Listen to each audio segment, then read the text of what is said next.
జోహార్ వైఎస్ఆర్. నా పేరు వెంకటస్వామి రెడ్డి. నాది వైఎస్ఆర్ డిస్టిక్, కమలాపురం తాలూకా, విఎన్పల్లి మండల్. నా విలేజ్ బుసిరెడ్డిపల్లె. నాది ఒక మారుమూల గ్రామం.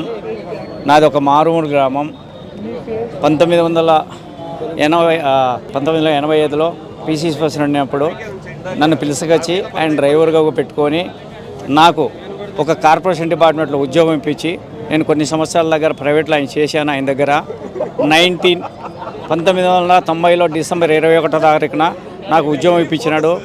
నాకు ఫస్ట్ నాకు కొడుకు పుడితే డాక్టర్ వైఎస్ రాజశేఖర రెడ్డి అని పేరు పెట్టుకున్నాను.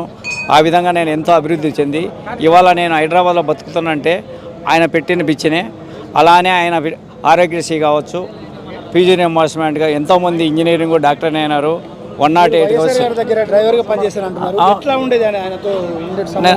మాకు ఆయన నన్ను డ్రైవర్గా చూస్తుండే కాదు, ఒక కొడుకులాగా, ఒక ఇంట్లో కుటుంబం సభ్యుల్లాగా మమ్మల్ని చూసుకున్నాడు. ఆ ఇంట్లో పనిచేసిన వాళ్ళందరినీ కూడా, ఓన్లీ డ్రైవరే కాదు, ఇంట్లో ఒక కుటుంబం సభ్యునిగా పెద్దమ్మ విజయమ్మ గారు అయితే నాయన అన్నం తిన్నారని వచ్చి అందరికీ ఆమె అన్నం వడ్డిచ్చేది. అంత మనసున్న మహారాజు వాళ్ళ కుటుంబము. ఎంతోమంది పేద పిల్లలు చదువుకొని ఎంతోమంది ఇంజనీరింగు, డాక్టర్లు. 2004లో పాదయాత్ర చేసేప్పుడు ఆయన కొన్ని పథకాలు పెట్టాడు. ఉచిత కరెంట్ ఇస్తామంటే ప్రతిపక్షంలో ఉన్నప్పుడు ఆ పార్టీలు ఏమని తెలుసా, బట్టలు ఆరేసుకోవాలన్నాయి. కానీ ఫస్ట్ ఆయన సీఎం అయితేనే ఫస్ట్ సంతకం పెట్టింది ఉచిత కరెంట్ సంతకం పెట్టింది, ప్రజలకు మెయిల్ చేశాడు.